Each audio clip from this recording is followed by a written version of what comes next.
श्री परमात्मने नमः। कल्याणकारी संतवाणी। विषय ईश्वर। भाग 3।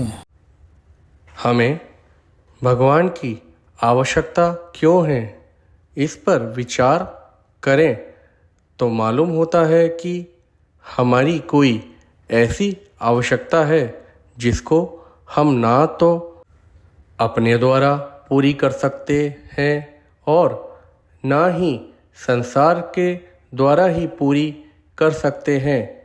दुखों का नाश करने के लिए और परम शांति को प्राप्त करने के लिए हमें भगवान की आवश्यकता नहीं है। कारण कि अगर हम कामनाओं का सर्वदा त्याग कर दें तो स्वयं हमारे दुखों का नाश होकर परम शांति की प्राप्ति हो जाएगी। त्यागा शांतिरंतरम, अर्थात हम मुक्त हो जाएंगे।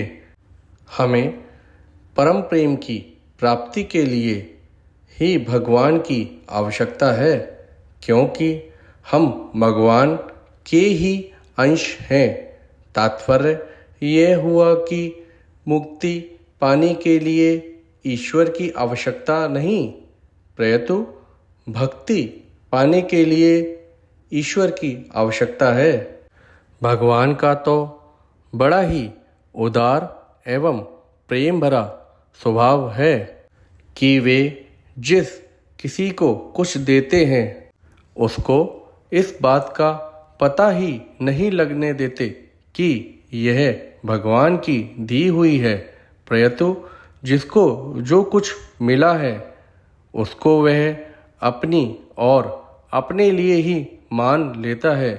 यह भगवान का देने का एक विलक्षण ढंग है।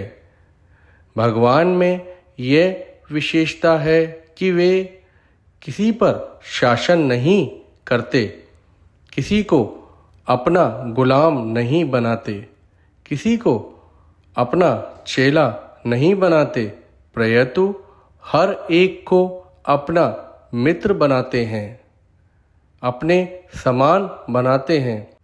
जैसे बिजली में सब शक्तियां हैं पर वे मशीनों के द्वारा ही प्रकट होती हैं, ऐसे ही भगवान में अनंत शक्तियां हैं पर वे प्रकृति के द्वारा ही प्रकट होती हैं।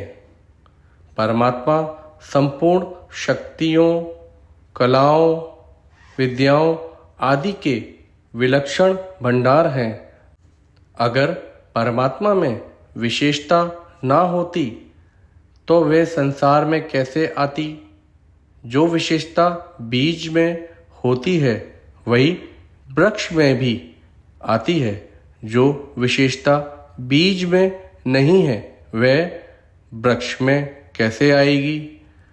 भगवान की दी हुई सामर्थ्य से ही मनुष्य कर्मयोगी होता है, उनके दिए हुए ज्ञान से ही मनुष्य ज्ञान योगी होता है और उनके दिए हुए प्रेम से ही मनुष्य भक्ति योगी होता है।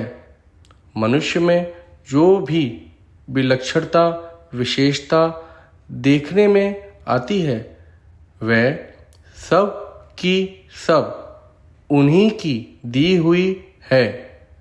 सब कुछ देकर भी वे अपने को प्रकट नहीं करते, यह उनका स्वभाव है। भगवान साकार हो या निराकार हो, बड़े से बड़े हो या छोटे से छोटे हो, उनका अनंतपना नहीं मिटता।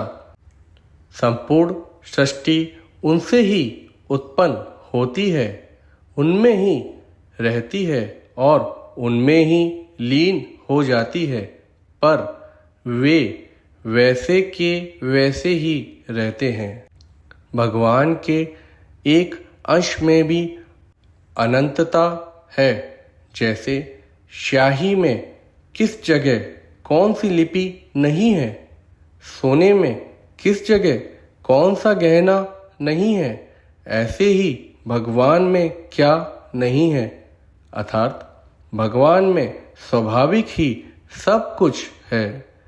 भगवान ज्ञान स्वरूप और नित्य परिपूर्ण है, अतः उनमें ज्ञान की भूख जिज्ञासा तो नहीं है, पर प्रेम की भूख, प्रेम पिपाशा अवश्य है।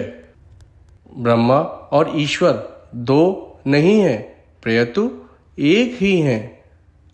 अनंत ब्रह्मांडों में जो निर्लिप्त रूप से सर्वत्र परिपूर्ण चेतन है वह ब्रह्म है, और जो अनंत ब्रह्मांडों का मालिक है वह ईश्वर है।